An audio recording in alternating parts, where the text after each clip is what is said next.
progress.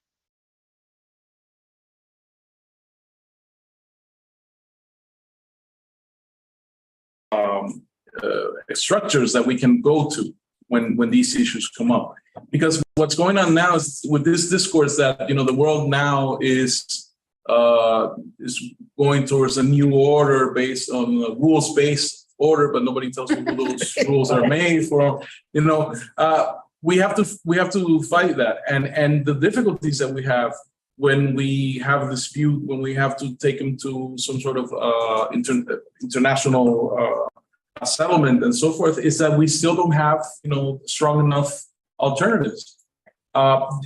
Here in this region, we struggled for many years against the OAS, Organization of American States.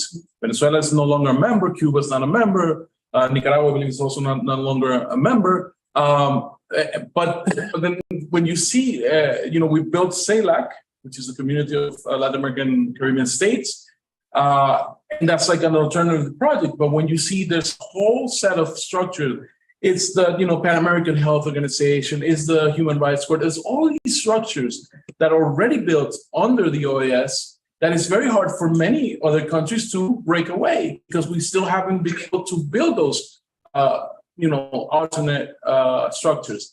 And it's hard to build them while the dominant structures are there, because they're going to be an obstacle. So that's part of the difficulties. We have to struggle and slowly build. Same financially is the same thing. When we talk about de-dollarization and all these things, how difficult it is for countries to leave the dollar. I mean, we would say we are sovereign countries and strong economies. I mean, Venezuela may be, a medium-sized economy, but Russia, China, these are economies that don't have an easy alternative, or don't have a ready-made alternative. They're struggling to build that. So it's part of I think it's part of that process. Anyone else? Okay, please. Thank you so much for both of your excellent presentations, and especially for being here on the anniversary of Chavez's birth, because we know, to all of our comrades in Venezuela who are here today, we know there's so much happening today. I just wanted to ask a quick question. Both of you have mentioned, and we've heard this many times during our fact-finding mission here, about the sort of shortages, the blackouts, I think were mentioned. We spoke to comrades yesterday in the Afro-Venezuelan community of La Vega who spoke about gang violence. I'm thinking about in hybrid war. I know the concept of hybrid war has come up quite a lot. In the U.S., of course, the main actor behind insecurity or the lack of safety in our communities is it's the police, the racist carceral state. So it's really different to hear about that kind of violence, the economic and physical violence coming from non-state actors in this context. So I was wondering if you could tell us a little bit more about that, and also in the communes, how this instability is used as a tool of imperialism to destabilize the Bolivarian revolution. I mean, here in Caracas, a couple of years ago, there was a large-scale police operation because it's a direct consequence of sanctions and the economic blockade that it hampers the state's ability to act, in many different ways, in terms of providing services, in terms of providing security, and also in terms of, here there was an effort to change the model of policing. Chavez himself denounced that police was still using these deep-rooted class-based, race-based views when it came to security. And so there was an effort to change, but then underneath it becomes more difficult, and sometimes these old methods of policing become the norm again. But all this to say that with the loss, with the withdrawal of the state, there's an emergence of these groups which occupy a vacuum in terms of power. There are also allegations of ties to foreign powers or to larger criminal organizations. And so here, for example, at some point it really got so unsustainable that the government had to organize a large-scale police operation to retake control not just of La Vega, but if you keep going up to the Cota 905 and then Paraíso, which is on the other side coming down. So it's something that has gotten a bit more under control, but it's, for example, more complicated in the border areas where there's also infiltration from military groups. It's a much more difficult terrain. And as to the second part of the question, when we talk about how the communes deal with it, it's different because communes have a degree of legitimacy in the territory where they are, for many intents and purposes, recognized as the government, the authority. In the case of Rio de Janeiro, I think Robert somehow alluded to it, that it was a space that was very permeated by drug trafficking. And they said that, first they needed to take physical control of the space, and that really meant driving out the drug trafficking networks by force.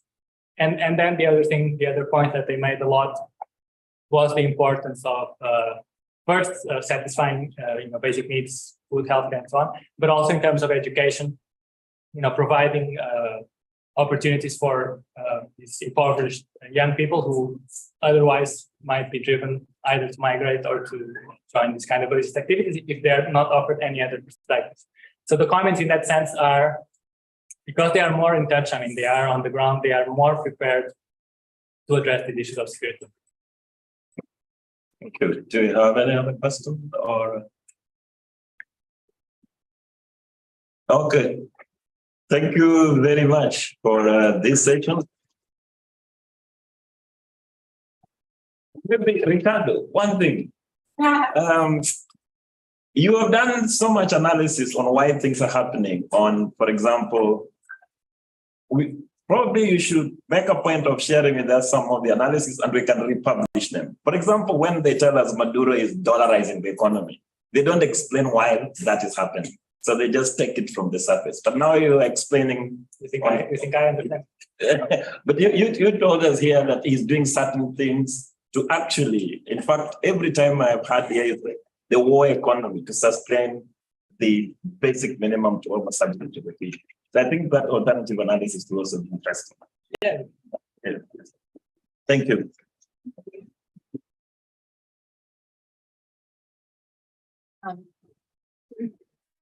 What ones like actually selected? Are we going to get yourself into Do you want to do it live?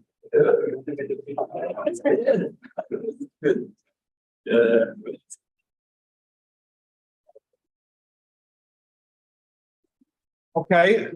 So we're moving into the last portion of the hearing today, which will be a collectively written closing statement from the tribunal.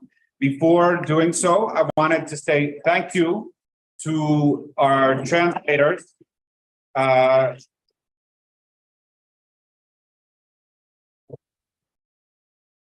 Beatriz San Pietro, Sandra Vasquez, et le compas, que je ne sais pas votre nom. Luis Guevara. Luis Guevara, for the very difficult work and the extremely long periods of translation. Thank you very much. And we will now read the final summation, and then that will be it for today. Thank you. Thank you, Max. Annex 3.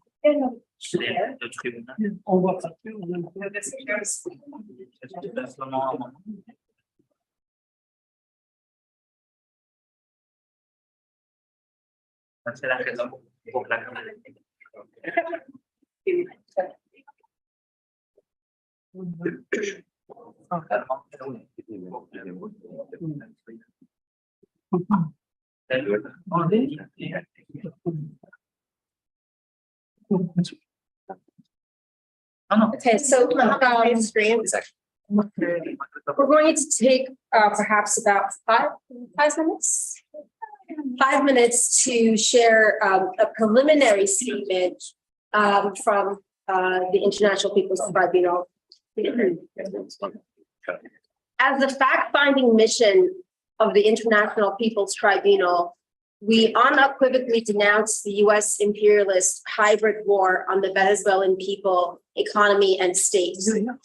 Throughout our mission, we have witnessed the brutal effects of the unilateral economic coercive measures regime.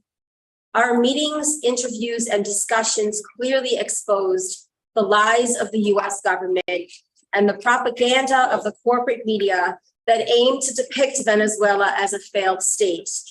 We conclude our mission today, July 28th, the birthday of Comandante Hugo Chavez Frias.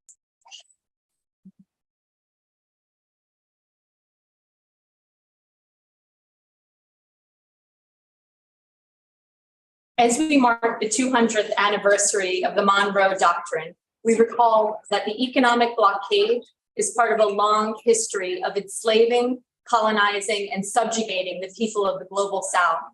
Our meetings have helped us to understand how sanctions are designed, not only to exacerbate internal contradictions within the organic social base of a revolutionary project, but to undermine the material conditions necessary for socialism. The sanctions regime attempts to manufacture political confusion among the population, to direct legitimate frustration over a lack of social services and access to public goods against their government rather than imperialism. What appears as neoliberal austerity is in fact criminal theft by sanctions. As one of our speakers, Luis Delgado from the Organization of Gender with Class Foundation explained, this is not a neoliberal economy, it's a war economy.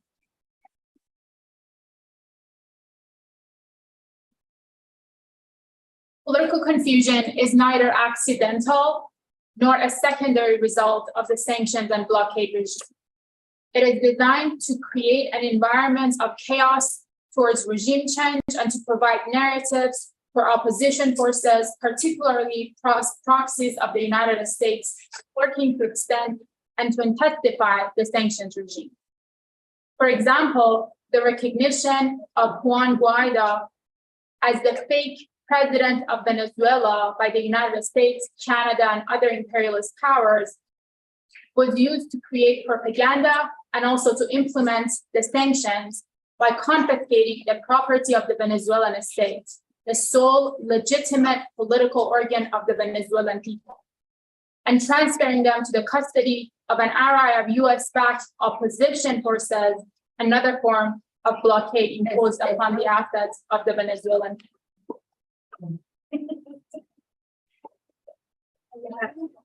In our mission, we learned about the suffering of the Venezuelan people because of the imperialist sanctions regime.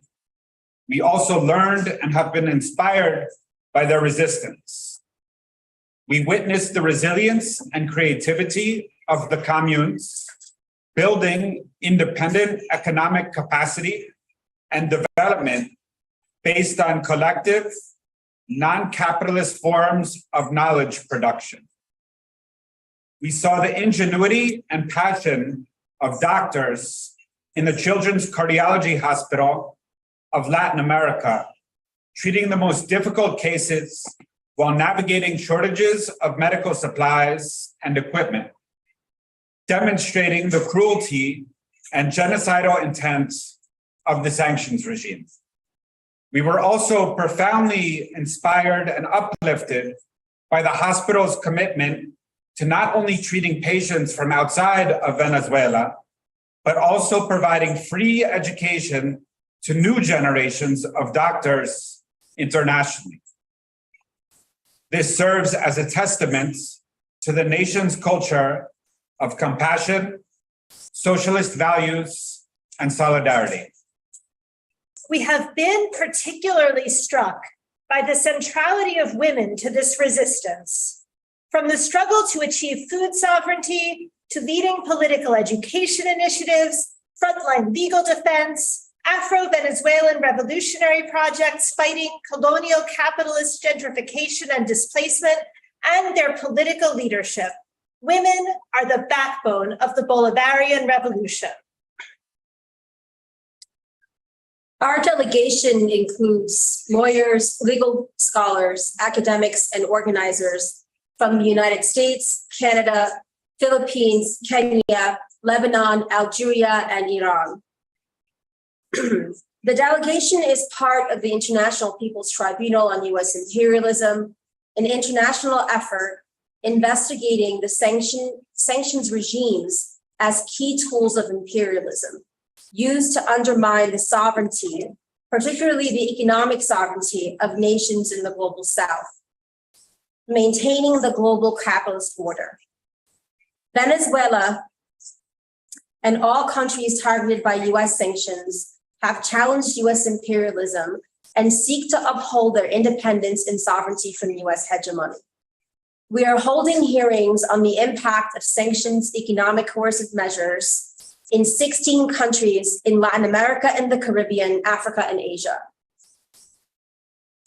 Our mission has examined the intent, history, and legal framework of the sanctions regime. It has entailed observation, analysis, and earnest dialogue with impacted individuals, workers in various sectors of the economy, communes, analysts, political organizers, and government officials.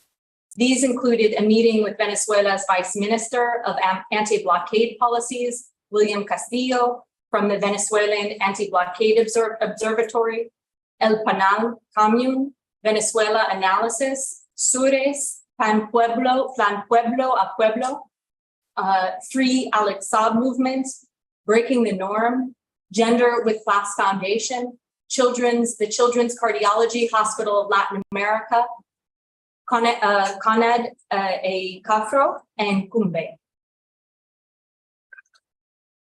Our objective has been to illuminate the consequences of sanctions as experienced and understood from the ground, and to deliver a comprehensive account of their socioeconomic, political, cultural, and individual effects. The investigation has informed our collective understanding and equipped us with the evidence that was presented in today's hearing. As we conclude our mission in Venezuela, our tribunal moves forward on research, legal, and political work to challenge US imperialism and its blockade on the people and nation of Venezuela. We will complete our deliberations and release our verdict and findings in late September in New York City on the sidelines of the General Assembly of the United Nations. Today, we state unequivocally that the sanctions, blockades, and economic coercive measures imposed on Venezuela constitute crimes against humanity, including the crime of genocide. That the US has not succeeded in its efforts to subjugate the Venezuelan people is a testament to their resistance, creativity, and steadfastness in developing new forms of action and production to confront the blockade. Throughout our mission, we met with many people and organizations, all deeply committed to defending the Bolivarian Revolution and advancing to socialism, despite the United States' tremendous crimes against the Venezuelan people historically, and especially in the last 8 years. We conclude the work of our mission today in Caracas with inspiration, motivation, and commitment to do everything in our power to confront these crimes against humanity alongside the people of Venezuela and Cuba, Iran, Syria, Palestine, Zimbabwe, Libya, Iraq, Yemen, Eritrea, and all of the peoples and nations of the world targeted because of their confrontation of imperialism, and yet moving on a daily basis from resistance towards dignity, collective liberation, self-determination, and emancipation. From Palestine to Venezuela, imperialist crimes can never be stopped through concessions to its demands. It is resistance that wins. It is clear more than ever that the US empire is not able to achieve its ends by committing these crimes, and that we are witnessing a brutal attempt to maintain US hegemony amid an emerging pluripolar world. There is an added responsibility of people in the belly of the beast to challenge imperialist sanction, to hold the imperialist states, particularly the United States, accountable for their crimes against humanity and plunder of the wealth and peoples of the world. We strongly denounce the deliberate promotion of migration of young Venezuelan populations to the US and the imposition of a fake American dream.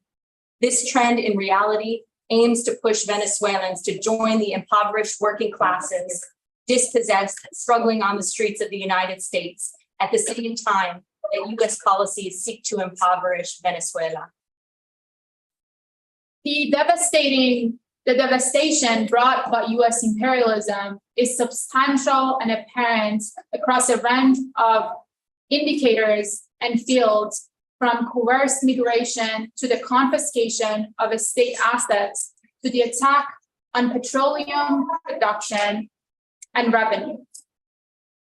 At the same time, as we conclude our mission, we are struck not only by the enormity of the crimes against humanity committed by the US in Venezuela, but also by the strength of the resistance of the Venezuelan people and their legitimate organs of governance and representation, as well as their internationalist perspective and political clarity.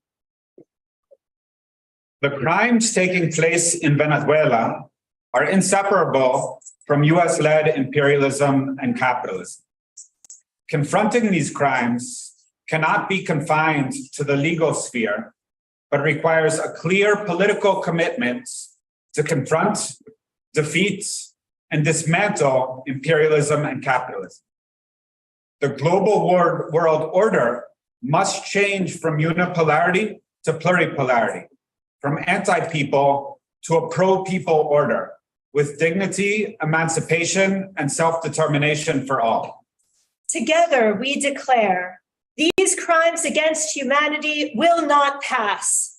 We pledge to stand with the people of Venezuela and of the world to do our work in our spheres of legal work, political education, and popular organizing, to defeat sanctions, blockades, and coercive economic measures, to support the Venezuelan people and all peoples confronting sanctions in order to advance the potential for revolutionary victory for all of our peoples in struggle.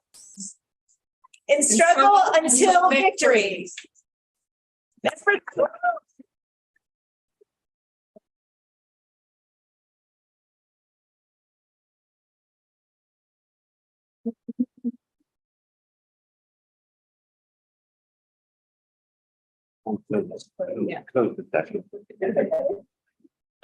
Thanks again so very much for being with us and staying.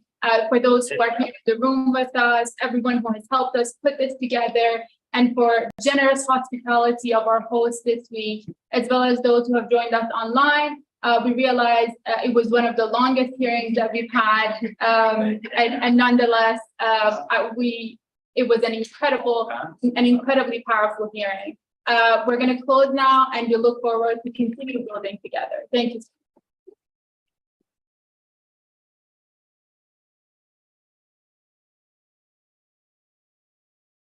Good work.